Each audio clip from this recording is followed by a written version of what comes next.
54 বছরের বাংলাদেশে আমার কাছে বারবার মনে হয়েছে আমরা একটা মেডিসিন ব্যবহার করি, মিছিল মিটিং এর মেডিসিন। আমার ইমান চলে যায়, একটা মিছিল করে ঘরে ফিরে আসি। আমি রাজনৈতিক কর্মসূচি পালন করতে গিয়া একটা মিছিল করে ঘরে ফিরে আসি। যার জন্য হচ্ছে কি 54 বছরে আমরা আমাদের লক্ষ্যে ধীরে ধীরে অগ্রসর হতে পারছি না। আগে বাধাগুলো ঠিক করতে হবে, আগে আমার লক্ষ্য উদ্দেশ্য ঠিক করতে হবে। আমার লক্ষ্য উদ্দেশ্য যদি হয় কুফর শিরিক ধ্বংস করে তাওহীদ একত্ববাদ রিসালাত প্রতিষ্ঠা করা, আমি সংগ্রামের জন্য প্রস্তুতি নেব। এমন প্রস্তুতি নেব, বাধা যেখানে আসুক, যে ধরনের বাধাই আসুক, যেখান থেকে বাধা আসুক না কেন, আমি যখন সিদ্ধান্ত নিয়ে লড়াইয়ের ময়দানে অবতীর্ণ হব, হযরত আবু বকর সিদ্দিক রাদিয়াল্লাহু তাআলা আনহুর সে কথা আমার মেধায় আমার মস্তিষ্কে থাকবে। আয়ান কুসুদ্দিন ওয়াদা হাই, বাংলাদেশে আল্লাহর নবীর চরিত্র নিয়ে সিনেমা খেলা হবে, কটূক্তি করা হবে, কোরআন সুন্নাহ প্রতিষ্ঠায় বাধা দেওয়া হবে, এদেশে আল্লাহর নবীর সাহাবীদের নিয়ে সমালোচনা করা হবে। আমি একটা মিছিল করে মিটিং করে ঘরে ফিরে আসব, হবে না। যেখান থেকে যে যারা ইসলামের মূলে কুঠারাঘাত করবে, আমি হয়তো বাঁচবো, আমি হয়তো মরবো, আমি হয়তো বাঁচবো, না হয় মরবো। ইসলাম বিদ্বেষী চক্রের সমাপ্তি ছাড়া আমি ঘরে ফিরবো না।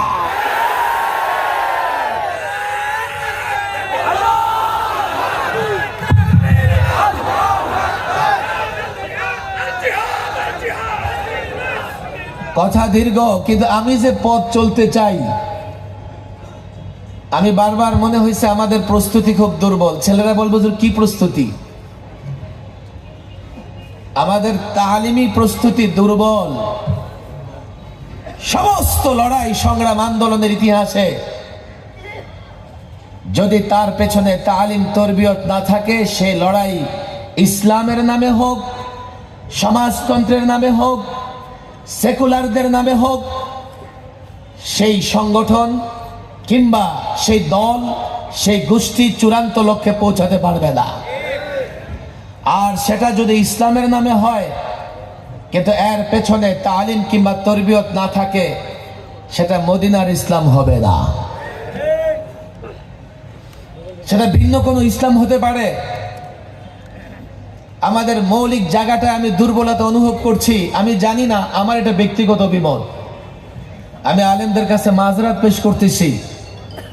আমার কাছে মনে হয়েছে আমাদের চূড়ান্ত লক্ষ্যে পৌঁছার জন্য ইসলামকে ব্যক্তি জীবন, সমাজ জীবন, রাষ্ট্র জীবনে সর্বত্র ইসলামের সুফল পেতে হলে, ইসলামকে প্রতিষ্ঠা করতে হলে, ইসলামকে বিজয়ী করতে হলে, ইসলাম তো বিজয়ী আছেই, ইসলাম বিজয়ী ধর্ম, অর্থাৎ ইসলামের বিজয়ের সঙ্গে নিজেকে বিজয়ী করতে হলে, ইসলামের বিজয়ের ধারায় নিজেকে দাঁড় করাতে চাইলে আমাদের প্রথমে ইসলাম সম্পর্কে টোটাল কমপ্লিট ইসলাম সম্পর্কে একটা ধারণা, একটা ইলম বা একটা তালিমি চিন্তা ভাবনা থাকতে হবে।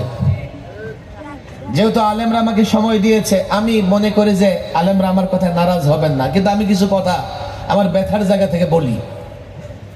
আমি আকাবের আসলাফদের জোতা টানার বরকতে একটা সময় মাদারেসা কওমিয়ায় পড়েই একটা ছেলে প্রত্যেকটা বিষয়ে যথাযথভাবে জ্ঞান অর্জন করতে পেরেছে।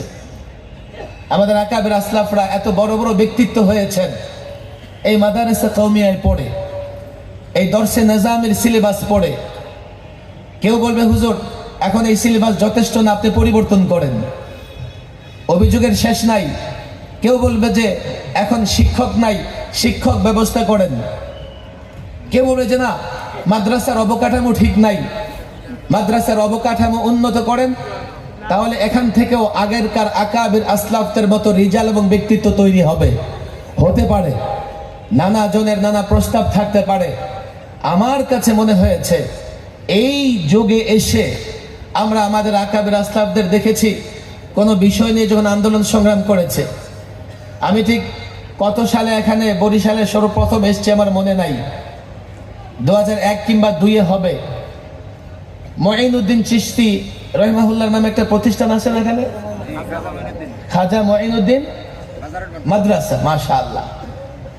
আমার মনে হয় এটা প্রথমবার আসা, যেখানে আমি বরিশালের কিবারে ওলামা, আকাবিরে ওলামা সকলকে সেই ইসলামিয়ান বাস্তবায়ন কমিটির প্রোগ্রাম আমি দেখেছি।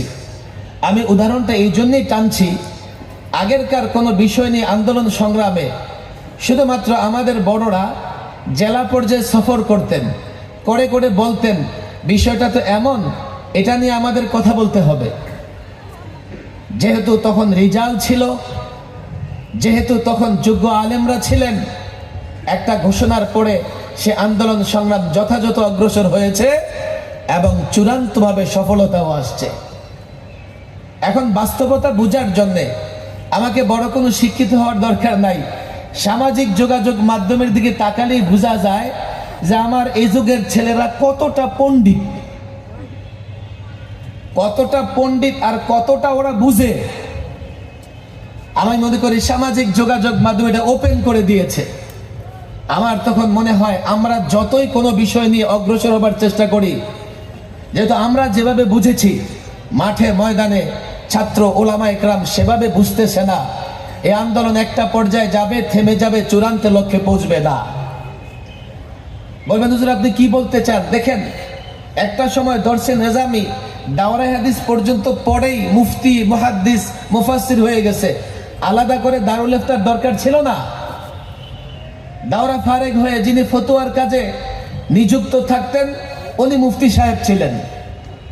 যিনি তাফসির শাস্ত্র নিয়ে ব্যস্ত থাকতেন তো ওলামা একরাম তাকে মুফাসসির বলতেন। যিনি হাদিস নিয়ে গবেষণা করতেন ওনাকে মুহাদ্দিস বলা হতো। এখন আলাদা করে তাখাসসুসাত পড়া লাগে। তাখাসসুসাত পড়ে কিসমুল হাদিসে কেউ পড়লে ওনাকে লোকেরা মুহাদ্দিস মনে করে, দারুল ইফতায় কেউ পড়ে ওনাকে কেউ মুফতি মনে করে, আবার যখন তাফসির নিয়ে পড়ে তো ওনাকে কেউ মুফাসসির মনে করে। তাহলে বোঝা গেল এই যে অতিরিক্ত ক্লাস, অতিরিক্ত সবক, এটা প্রয়োজন হয়েছে। দর্শে নিজামির দাওরায় পর্যন্ত পড়ে, যেহেতু এখন আওয়ারেজাত অনেক হয়ে গেছে, অনেক বাধা হয়ে গেছে, নানা জায়গায় সময় দিতে হয়, দৈনিক 2-4 ঘন্টা তো মিস্টার মোবাইলকেই সময় দেওয়া লাগে।